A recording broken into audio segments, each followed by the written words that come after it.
So I decided to be insane. How? Well, by trying to beat Omega Ruby with only grass types. Hey, how is it going, everyone?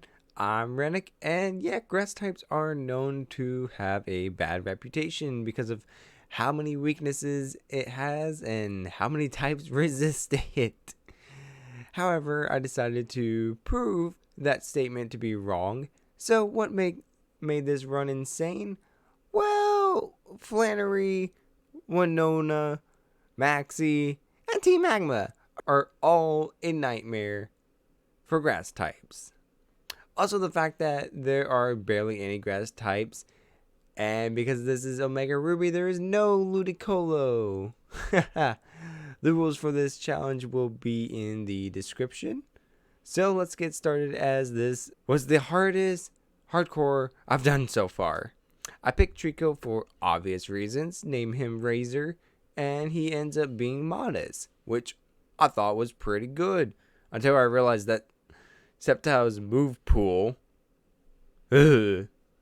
all physical and barely any special. I then fight May and beat her stupid tour chick up. I then catch a C-Dot and name her CD. I catch a Shroomish and name her Peach, who ends up healing when poisoned, which is a pretty nice ability. I then beat up this Magma Grunt. Next up was Roxanne, who Razor swept because grass beats rock. Duh. And also because of Modest boosting special attacks, and since Mega Drain is special, it does more damage. Nosepass takes 2 Mega Drains before dying. I then beat up the Grunt who took Pico.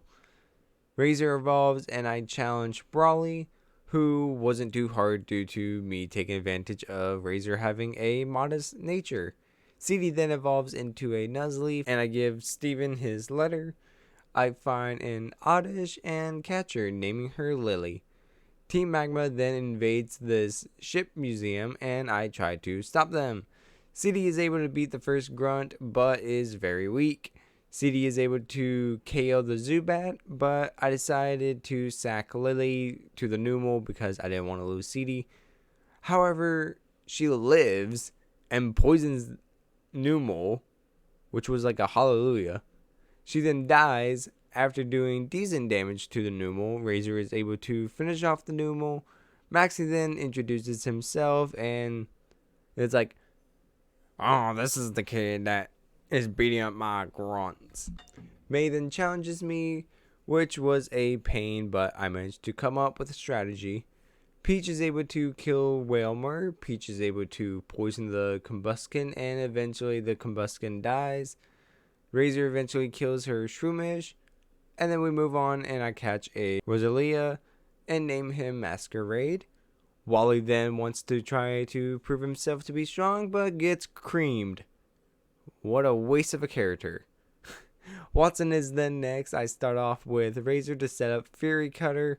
He switches into Magneton, so I switch into CD. He uses Volt Switch to bring out Magnemite, who dies to CD. CD almost dies, so I switch into Masquerade. His Magnemite eventually dies. Magneton dies to Masquerade as well. This was a very tedious fight. Peach then evolves. May and I team up to defeat 2 Team Magma members. We beat them after a few attempts. Archie comes into the scene and goes blah blah blah blah blah. I then fight Maxie, which took forever to beat him. I cannot stress that enough. Now this is where I came to realize that a modest Growfile was not that good. But thanks to Power Up Punch and Rock Tomb, I was able to beat him with no casualties. Surprise, surprise. Flannery is the next terrifying opponent, and oh my gosh, she was a little nightmare as well. I started with Peach to set up with Power Up Punch. Get lucky that her Slugma went for Sunny Day, which took me many attempts to get her to do that. She then heals. Peach kills with the second Power Up Punch. Torkoal comes out and misses the overheat. Thank you, Arceus. Force Palm does close to half, and Rock Tomb kills it.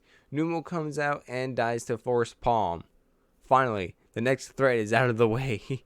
I catch a Cacnea and name her Scarecrow. I also grab the root fossil and restore Lilleep and name her Flower. Norman is next and was a little harder than I thought. Peach sets up with Power Up Punch on the first Slaking, but was put to sleep for a bit because of Yawn. The first Slaking dies eventually, but gets another Yawn on Peach. Vigoroth comes out. Peach is able to land Leech Seed before falling to sleep. However, when she woke up, she got stuck with only being able to use Leech Seed because of Encore. Ugh.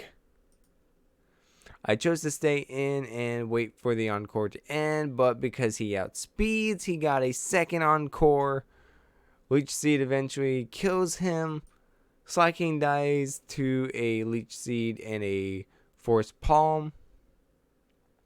Afterwards, I catch a Tropius, named her Tough, and go deal with Team Magma at the weather place, or the weather tower. Luckily, Flower was able to handle the camera up. I then catch a Gloom and name him Toad. I then go challenge Winona, which was a pain in the butt to beat. Swellow eventually died to Ancient Power.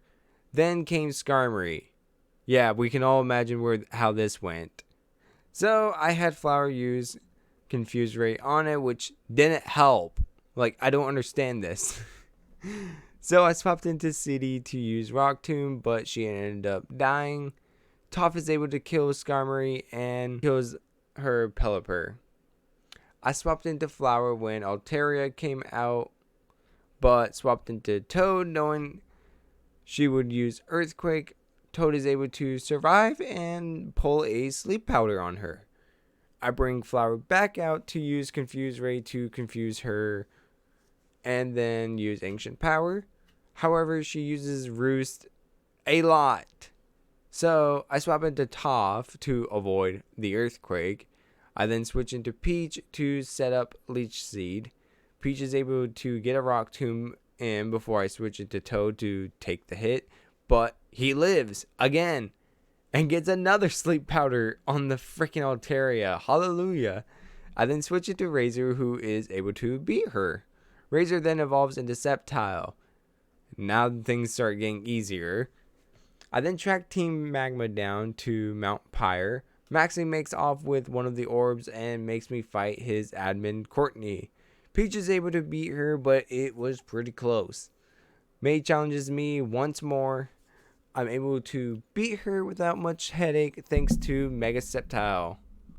I then defeat Courtney again thanks to Razor, whose Mega is making this challenge much more smooth. Flower and Scarecrow evolve. Lisa and Tate were pretty easy to beat because of Solrock and Lunatone being weak to guess what grass.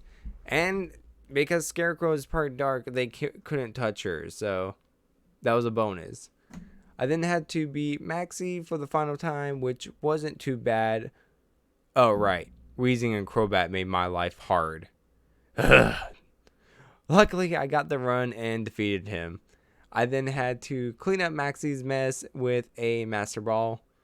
Wallace was next on the defeat wagon. Wallace was very easy because guess what? Razor killed all of his Pokemon because they're all water. The easiest gym leader of this challenge aside from Roxanne. Wally once again tries to beat me but fails like the failure he is.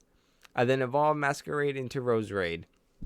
Finally, after many days and attempts, I made it to Sydney. I start off with Masquerade to set up Toxic Spikes, and then I swapped into Scarecrow to set up Spikes. I then bring out Peach to sweep his team, which she does. So, next opponent. Phoebe is next, and I do pretty much the same strategy, except for Scarecrow is the one that stays in, who pretty much sweeps her team, because for crying out loud, she outspeeds all her Ghost-type Pokemon and kills it in one hit with double stab feint attack. So, once again, not much to talk about with an easy opponent. Peach sweeps Glacia without any problems because fighting beats ice, and I also had Peach with Rock Tomb to deal with other types, such as Frostlass, for example, whose ice goes. So, yeah. 3 of the Elite Four members didn't even really give us any problems, surprisingly. Drake was the next opponent, who was a little bit harder because no matter how much I try to start off with Razor, his Salamence and other dragon types would end up killing Razor, so I'd have to keep resetting because I needed Razor. So I had to do multiple attempts until I decided to try out with Masquerade after teaching him Dazzling Gleam once I found Toxic Spikes to be pretty much useless at this point of this stage of the game.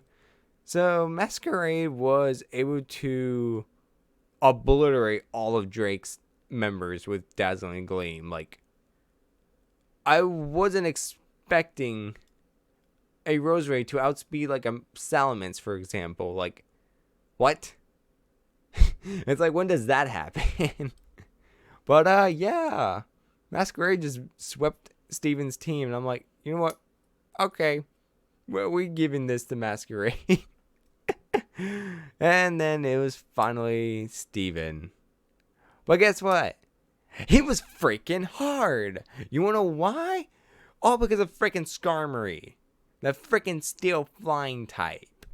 The envy of my team. We understand steel flying is not fun for grass types at all. Well, we can just leave it at that. But anyway, so I had to come up with a strategy to beat his stupid Skarmory. So I got the run when I started off with Flower by spamming Confuse Rays, Ancient Powers, and then eventually Brine. The Skarmory falls. Hallelujah.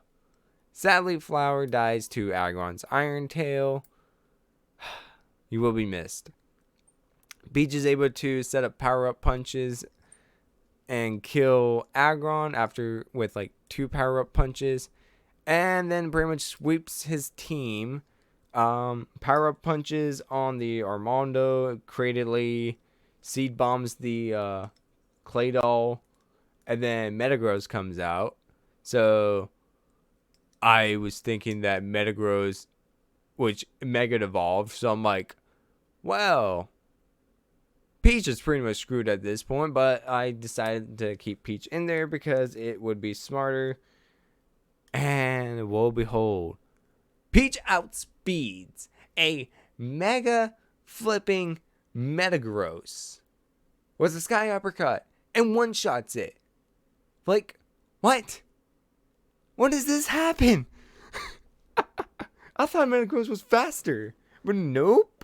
A little walking mushroom was able to outspeed and smack it with an uppercut and just kill it. I'm like, okay, cool. So, all that, the game was won. It was over. It was a challenge that has taken me days to do, which is more my fault, but anyway, either way, this was a fun and challenging challenge, and I have no regrets doing it.